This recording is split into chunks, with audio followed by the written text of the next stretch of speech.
الحمد لله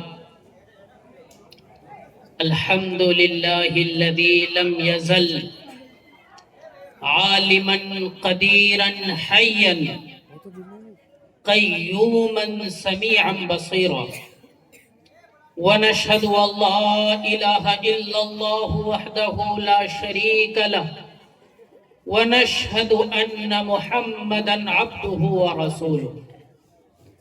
أعوذ بالله من الشيطان الرجيم، بسم الله الرحمن الرحيم. إن الذين قالوا ربنا الله ثم استقاموا تتنزل عليهم الملائكة.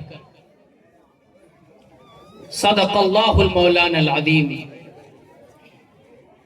حضرات محترم، سامعین کرام، بزرگوں، دوستوں، نوجوان ساتھیوں،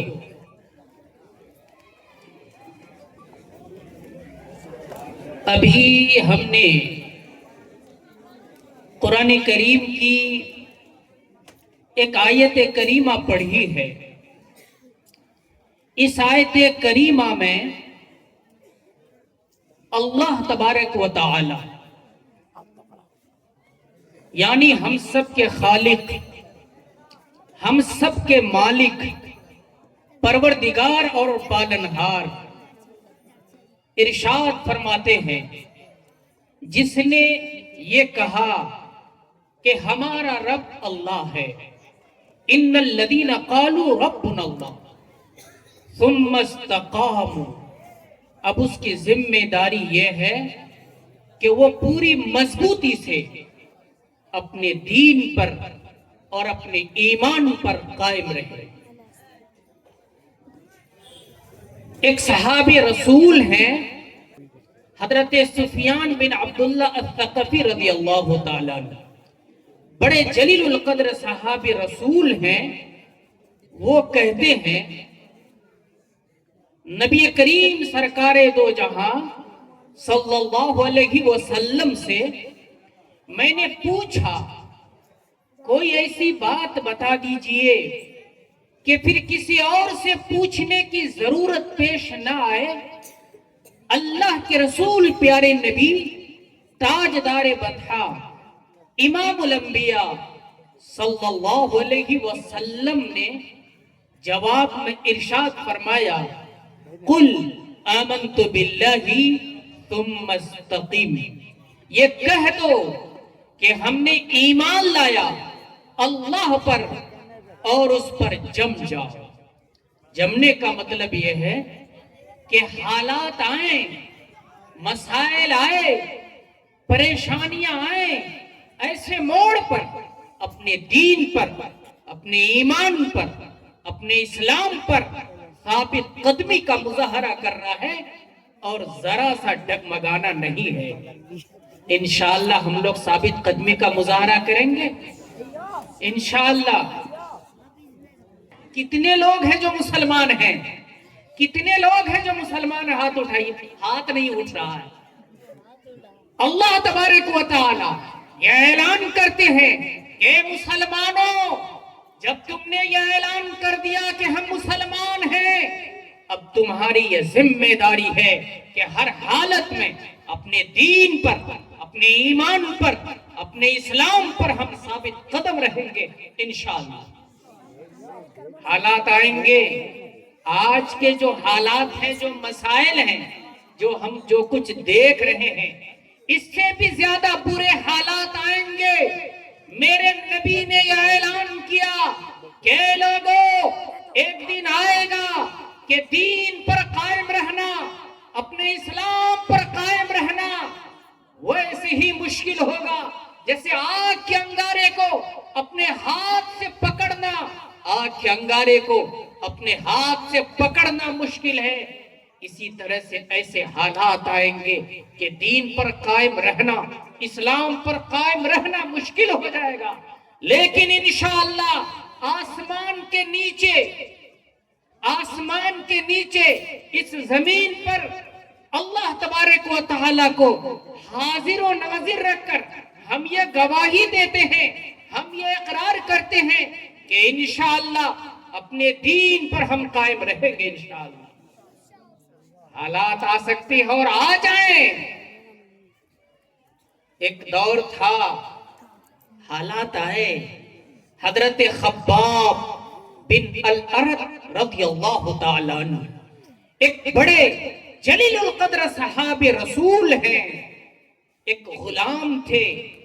جب کان تک آواز پہنچی مکہ کی سرزمین میں محمد نام کا ایک شخص ہے جس نے اعلان کیا ہے، جس نے نبوت کا اعلان کیا ہے، رسالت کا اعلان کیا ہے، لوگوں کو دین کی طرف دعوت دے رہے ہیں، حضرت خباب بن الارت رضی اللہ تعالیٰ ایک غلام ہے، کان تک آواز پہنچتی ہے اور اعلان کر دیتے ہیں اشہد اللہ الہ الا اللہ واشہد ان محمدن عبدہ ورسولہ، میں گواہی دیتا ہوں اللہ کے سوا کوئی دوسرا معبود نہیں ہے، اور میں گواہی دیتا ہوں کہ محمد مصطفیٰ صلی اللہ علیہ وسلم اللہ کے رسول ہیں۔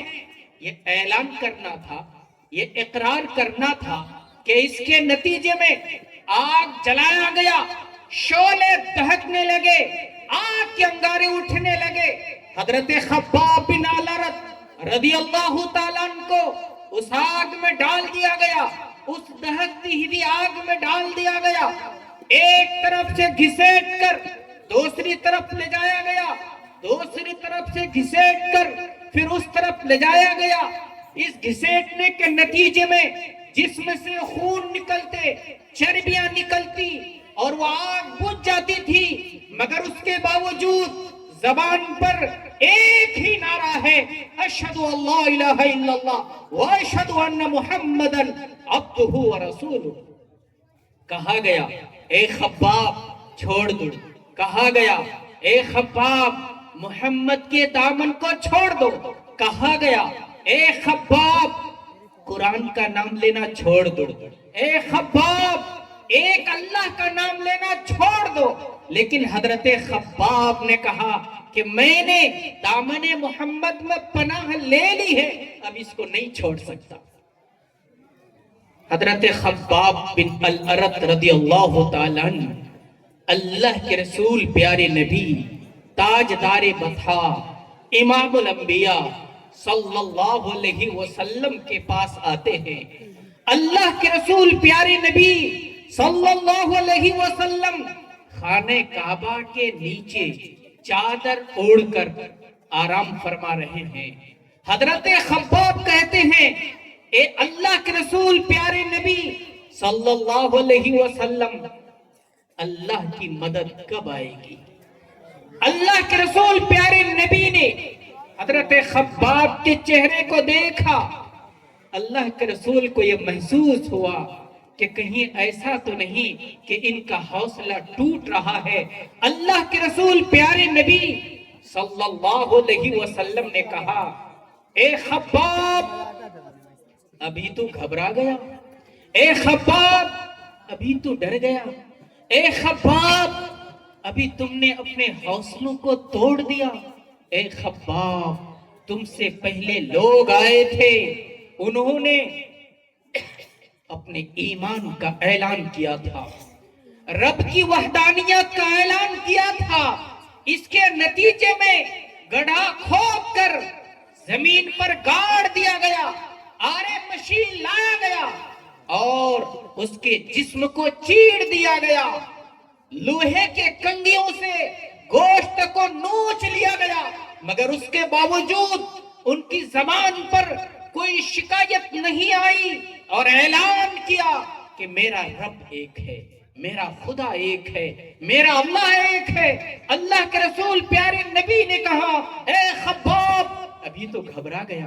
حضرت خباب بن الارت رضی اللہ تعالیٰ عنہ کے حوصلوں میں ہمت اور توانائی محسوس ہوئی اور کہا کہ اللہ کے رسول پیارے نبی صلی اللہ علیہ وسلم گھبرایا نہیں ہو۔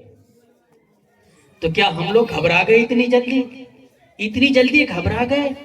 ابھی خبر مل رہی ہے ہمارے اس علاقے کے بارے میں، ہماری بیٹیاں مرتد ہو رہی ہیں، غیروں کے گھروں میں جا رہی ہے۔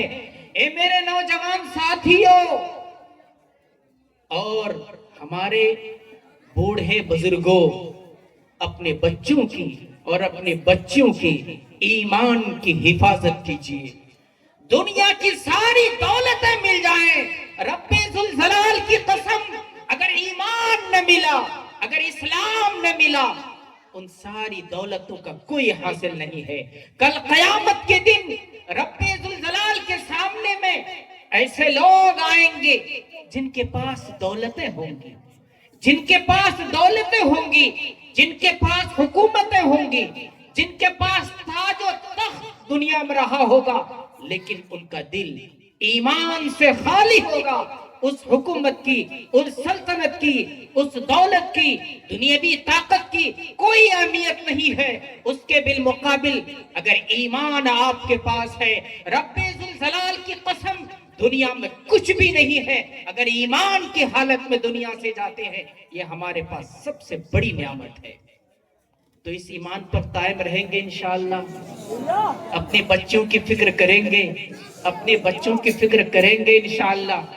ان مدرسوں میں کیا ہوتا ہے، لوگ کہتے ہیں ہمارا بیٹا مولوی صاحب بن کے کیا کرے گا، اجی حافظ صاحب بن کے کیا کرے گا، یہی کام کرے گا۔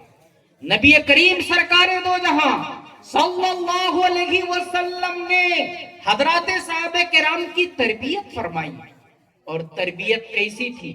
تربیت ایسی تھی کہ حضرت بلال حبشی رضی اللہ تعالیٰ عنہ تپتی ہوئی ریت پر، مکہ المکرمہ جو لوگ گئے ہوں گے وہاں کی گرمی کو دیکھا ہوگا اور زمین کی تپش اور اس کی گرماہٹ کو محسوس کیا ہوگا۔ حضرت بلال حبشی رضی اللہ تعالیٰ ان کی کیسی تربیت فرمائی، اللہ کے رسول نے، پیارے نبی نے، کہ اس تپتی ہوئی ریت پر لٹا دیا جاتا اور سینے پر پتھر ڈال دیا جاتا، لیکن زبان پر پھر بھی احد احد کا نعرہ تھا کہ اللہ ایک ہے، اللہ ایک ہے، اور میرا نبی محمد مصطفیٰ صلی اللہ علیہ وسلم ہے۔ ان کی تربیت ایسی ہوئی کہ ایک صحابی رسول ہے، ان پر تیروں کی بارش ہوتی ہے اور ان کو کہا جاتا ہے کہ بتاؤ اگر تمہاری جگہ پر، بتاؤ اگر تمہاری جگہ پر محمد ہوتے، اگر تمہاری جگہ پر محمد ہوتے، یعنی جس طرح سے تم پر تیروں کی بارش ہو رہی ہے، ظلم کی چکی میں تم پیسے جا رہے ہو، تمہاری جگہ پر محمد ہوتا اور تو گھر میں آرام سے رہتا، سکون سے رہتا، تو کیا تمہیں کیسا لگتا؟ اس صحابی رسول نے جواب دیا کہ تو کیسی بات کر رہا ہے منافق، تو کیسی بات کر رہا ہے، مجھے تو یہ بھی گوارا نہیں کہ میں گھر پر رہوں اور میرے نبی سرکار دو جہاں صلی اللہ علیہ وسلم کو کوئی کانٹا چبھے، مجھے یہ بھی گوارا نہیں ہے۔ یعنی ساری اپنے آپ کو قربان کر دیا نبی کے لیے، اپنے آپ کو قربان کر دیا کس کے لیے؟ اللہ کے لیے۔ یہ تربیت فرمائی تھی، کس نے تربیت فرمائی تھی؟ ادھر توجہ دیجئے، کس نے تربیت فرمائی؟ اللہ کے رسول پیارے نبی صلی اللہ علیہ وسلم سے۔ ایک صحابی رسول ہے حضرت عبداللہ ابن حذافہ رضی اللہ تعالیٰ۔ آپ لوگوں کی توجہ اگر ادھر ہوگی تو میری بات چلے گی انشاءاللہ۔ سن رہے ہیں کس صحابی کا ہم نے نام لیا، ذرا بتائیے؟ حضرت نہیں سن رہے ہیں، حضرت عبداللہ ابن حذافہ رضی اللہ تعالیٰ عنہ۔ حضرت عبداللہ ابن حذافہ رضی اللہ تعالیٰ عنہ قیصر روم نے گرفتار کر لیا صحابی رسول کو، حضرت عبداللہ ابن حذافہ رضی اللہ تعالیٰ عنہ کو، اور یہ کہا گیا اے عبداللہ ابن حذافہ تو عیسائیت کو قبول کر لے، دین محمدی کو چھوڑ دے، ہم اپنی بیٹی سے شادی دلا دیں گے اور اپنے راج پاٹ میں تمہیں شریک کر لیں گے۔ لیکن حضرت عبداللہ ابن حذافہ رضی اللہ تعالیٰ عنہ جواب دیتے ہیں کہ ہمیں تمہاری بیٹی منظور نہیں ہے، تمہاری دولت، تمہاری حکومت، تمہاری بادشاہت ہمیں منظور نہیں ہے، عیسائیت قبول نہیں کر سکتا، اسلام کو نہیں چھوڑ سکتا۔ اس کے نتیجے میں حضرت عبداللہ ابن حذافہ رضی اللہ تعالیٰ عنہ کو سولی کے قریب لایا گیا اور تیروں کی بارش ہونے لگی۔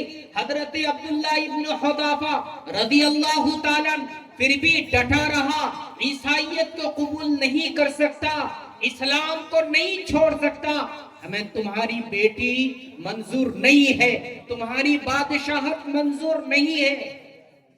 حضرت عبداللہ ابن حذافہ کو نیچے اتارا گیا اور دیگ کو گرم کیا گیا، اس کے ساتھیوں کو ڈالا گیا، جل کر راکھ ہو گئے۔ حضرت عبداللہ ابن حذافہ کو لایا گیا کہ تمہیں بھی دیگ میں ڈالا جائے گا، تم بھی جل کر راکھ ہو جاؤ گے۔ حضرت عبداللہ ابن حذافہ رضی اللہ تعالیٰ عنہ کے آنکھ سے آنسو جاری ہونے لگے۔ بادشاہ وقت نے سمجھا، عبداللہ ابن حذافہ ڈر گیا، کہنے لگا کہ ابھی بھی وقت ہے، میری بیٹی سے شادی کر لو، بادشاہت میں شریک بنا دیں گے، عیسائیت کو قبول کر لو، اسلام کو چھوڑ دو۔ مگر حضرت عبداللہ ابن حذافہ رضی اللہ تعالیٰ عنہ کہنے لگے کہ اے بادشاہ وقت، میری آنکھ سے آنسو جاری ہو رہے ہیں اور تو یہ سمجھا کہ میں ڈر گیا، نہیں میں ڈرا نہیں ہوں، میں ڈرا نہیں ہوں، آنکھ سے آنسو اس لیے جاری ہو رہے ہیں کہ میں افسوس کر رہا ہوں کہ میری تو ایک ہی جان ہے، ایک کاش میری کئی جانیں ہوتی، کئی بار مارا جاتا، کئی بار زندہ کیا جاتا، کئی بار قتل کیا جاتا، کئی بار زندہ کیا جاتا، کئی بار شہید کیا جاتا، کئی بار زندہ کیا جاتا، لیکن میری تو ایک ہی جان ہے، ایک ہی بار مارا جاؤں گا، ایک ہی بار اللہ کے راستے میں شہید ہو جاؤں گا۔ بادشاہ وقت سمجھ گیا کہ یہ ماننے والا نہیں ہے اور ان کو آزاد کر دیا۔ میرے بزرگوں، میرے نوجوان ساتھیوں اور ہماری بہنیں اگر سن رہی ہے تو دیکھیے، حضرت عبداللہ ابن حذافہ رضی اللہ تعالیٰ عنہ کے سامنے میں بادشاہت کو پیش کیا گیا، خوبصورت شہزادی کو پیش کیا گیا، ایمان کو چھوڑ دو اور عیسائیت کو قبول کر لے۔ لیکن حضرت عبداللہ ابن حذافہ رضی اللہ تعالیٰ عنہ وہ کون تھے؟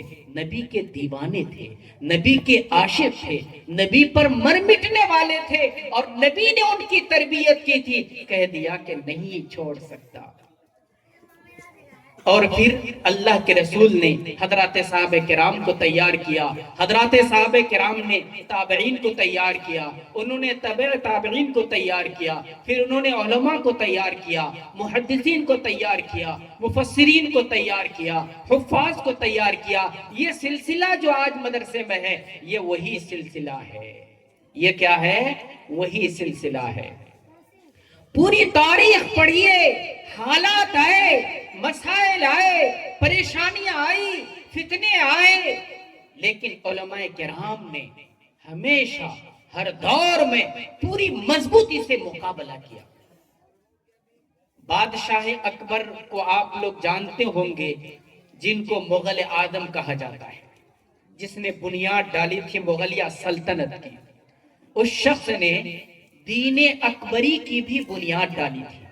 دین اکبری، دین اکبری کا مطلب تمام مذہب کے کچھ چیزوں کو لے لیا تھا، تمام دھرموں سے کچھ چیزوں کو لے لیا تھا، اور لینے کے بعد اس نے ایک نیا دھرم بنایا تھا، نیا مذہب بنایا تھا، اور اس کا نام رکھا اس نے دین اکبری۔ یہ وہ دور تھا کہ کسی میں ہمت نہیں تھی کہ مقابلہ کر سکے، مگر حضرت مجدد الفسانی رحمت اللہ علیہ میدان میں آگے ڈٹ گئے، پوری مضبوطی سے مقابلہ کیا اور اس فتنے کو کھاڑ پھینکا۔ کس نے؟ حضرت مجدد الفسانی رحمت اللہ علیہ۔ اس کے بعد پھر ایک دور آیا جب اس ملک پر انگریز حکومت کرنے لگا، اس کا عمل دخل ہو گیا، یہاں کے سیاہ و سفید کا مالک بن گیا۔ ایسے میں ایک بڑے عالم تھے، انہوں نے یہ فتویٰ دیا کہ ہندوستان دارالحرب ہے، اور اس نے اعلان کیا کہ اب انگریزوں کے خلاف لڑائی کرنا، جہاد کرنا مسلمانوں پر اور پوری امت پر فرض ہو گیا ہے۔ علماء کرام نے مقابلہ کیا ہر دور میں، تو یاد رکھیے کہ علماء کرام کا سپورٹ کریں گے کہ نہیں کریں گے؟ انشاءاللہ علماء کرام کے ساتھ کندھے سے کندھے ملا کر چلیں گے کہ نہیں چلیں گے؟ اور ہم یہ نہیں کہتے، میرے نبی اعلان کرتے ہیں، نبی کریم سرکار دو جہاں صلی اللہ علیہ وسلم نے یہ اعلان کیا ہے کہ یہ علماء نائبین ہیں، علماء نائبین ہیں۔ ایک حدیث پاک میں ہے کہ کل قیامت کے دن جو سفارش کریں گے، یعنی جن کو حق ملے گا سفارش کرنے کا، وہ تین طرح کے لوگ ہوں گے۔ نمبر ایک انبیاء، نمبر دو علماء، نمبر تین صلحاء یا شہداء۔ گویا کہ علماء بھی وہ ہوں گے جو سفارش کریں گے۔ میرے بزرگوں، ایک اور بات ہم کر کے ہم اپنی بات کو ختم کر دیتے ہیں۔ اس وقت ایک فتنہ، ویسے تو بہت سارے فتنے ہیں لیکن ایک بہت ہی خاص فتنہ ہے، اور وہ ارتداد کی طرف ہمارے نوجوانوں کو ڈھکیل رہا ہے، ارتداد کی طرف، اور وہ فتنہ ہے شکیل بن حنیف کا فتنہ۔ نبی کریم سرکار دو جہاں صلی اللہ علیہ وسلم آخری نبی ہیں۔ آپ لوگوں کو پتا ہے کہ نہیں کہ آپ صلی اللہ علیہ وسلم کیا ہیں؟ آخری نبی ہیں۔ اب آپ کے بعد کوئی دوسرا نبی نہیں آ سکتا ہے۔ قرآن آسمانی آخری کتاب ہے، اب اس کے بعد کوئی دوسری کتاب اترنے والی نہیں ہے۔ آپ صلی اللہ علیہ وسلم پر جو شریعت اتری ہے، یہ شریعت آخری ہے، اب اس کے بعد کوئی دوسری شریعت اترنے والی نہیں ہے۔ نبی کریم سرکار دو جہاں صلی اللہ علیہ وسلم نے ارشاد فرمایا، اے لوگو، قیامت قائم ہونے سے پہلے، قیامت قائم ہونے سے پہلے امام مہدی کا ظہور ہوگا، حضرت عیسیٰ بن مریم کا نزول ہوگا، اور دجال کا خروج ہوگا۔ تین باتوں کو سمجھیے۔ نمبر ایک، آپ صلی اللہ علیہ وسلم نے امام مہدی کے بارے میں بتایا، مہدی کا ظہور ہوگا۔ نمبر دو، حضرت عیسیٰ بن مریم کا نزول ہوگا۔ نمبر تین، دجال کا خروج ہوگا۔ اب امام مہدی کون ہے؟ آپ صلی اللہ علیہ وسلم نے ارشاد فرمایا، مختصر میں کہہ رہا ہوں، آپ صلی اللہ علیہ وسلم نے ارشاد فرمایا، امام مہدی وہ ہوں گے کہ جس کا نام یواتی اسمہ اسمی و یواتی اسمہ اسمی و اسم ابی ہی اسم ابی، اس کا نام وہی ہوگا جو میرا نام ہے، اس کے باپ کا نام وہی ہوگا جو میرے باپ کا نام ہے۔ آپ صلی اللہ علیہ وسلم کا نام کیا تھا؟ محمد۔ آپ کے باپ کا نام کیا تھا؟ عبداللہ۔ امام مہدی کا نام کیا ہوگا؟ محمد۔ باپ کا نام عبداللہ۔ آپ صلی اللہ علیہ وسلم نے ارشاد فرمایا، مدینہ میں پیدا ہوں گے اور مدینہ سے وہ مکہ نکل جائیں گے کہ لوگ پہچان نہ لیں اور ان کو حاکم وقت نہ بنا دیں۔ خانہ کعبہ کا طواف کر رہے ہوں گے، حجر اسود مقام ابراہیم کے بیچ میں، لوگ ان کو پہچانیں گے اور کہیں گے کہ یہی امام مہدی ہے۔ بات کیا سمجھ میں آئی کہ امام مہدی کا نام کیا ہوگا؟ نہیں سمجھ میں؟ محمد۔ باپ کا نام عبداللہ۔ کہاں پیدا ہوں گے؟ مدینہ میں پیدا ہوں گے، وہاں سے مکہ جائیں گے، لوگ وہاں ان کو پہچانیں گے۔ اب بہار کا رہنے والا ایک شخص کہہ دیا کہ میں مہدی ہوں، کیا مہدی ہو سکتا ہے؟ میرے نبی نے کہا مدینہ میں پیدا ہوں گے، اب دربھنگا کا رہنے والا، اس کا نام ہے شکیل، باپ کا نام ہے حنیف، وہ کہہ رہا کہ میں مہدی ہوں۔ کیا مہدی ہو سکتا ہے؟ نہیں ہو سکتا ہے۔ کیوں؟ میرے نبی نے اعلان کیا اس کا نام وہی ہوگا جو میرا نام ہے، اس کے باپ کا نام وہی ہوگا جو میرے باپ کا نام ہے۔ اللہ کے رسول پیارے نبی کا نام محمد اور باپ کا نام عبداللہ۔ پتا چلا کہ امام مہدی کا نام محمد ہوگا، باپ کا نام عبداللہ ہوگا، مدینہ میں پیدا ہوں گے۔ ایک اور بات آپ صلی اللہ علیہ وسلم نے کہا، من ولد فاطمہ، فاطمہ کی اولاد میں سے، میری خاندان میں سے، میرے نسل میں سے ہوں گے۔ اور یہ شکیل خان اور پٹھان ہے، تو یہ فاطمہ کا اولاد ہوا؟ نہیں ہوا۔ ایک دوسری بات، عیسیٰ بن مریم کون ہے؟ اللہ کے رسول پیارے نبی نے کہا فجر کا وقت ہوگا، جامع مسجد دمشق کے سفید منارے پر آسمان سے دو فرشتوں کے بازوں پر ہاتھ رکھ کر آسمان سے حضرت عیسیٰ بن مریم اتریں گے، وہاں سے نیچے اتارا جائے گا، اقامت کہی جا چکی ہوگی، امام مہدی آگے مصلی پر کھڑے ہوں گے، دیکھیں گے کہ پیچھے میں عیسیٰ بن مریم ہے، امام مہدی کہیں گے تعالی وصلی لنا، تشریف لائیے اور نماز پڑھائیے۔ حضرت عیسیٰ بن مریم کہیں گے کہ نہیں، نماز تو آپ پڑھائیں گے، ہم آپ کے پیچھے میں نماز پڑھیں گے۔ بخاری شریف کی حدیث ہے، مسلم شریف کی حدیث ہے، اللہ کے رسول پیارے نبی صلی اللہ علیہ وسلم نے ارشاد فرمایا، کیف انتم اذا نزل فیکم ابن مریم و امامکم منکم، تمہاری خوشی کا کیا ٹھکانہ ہوگا کہ تمہارے بیچ میں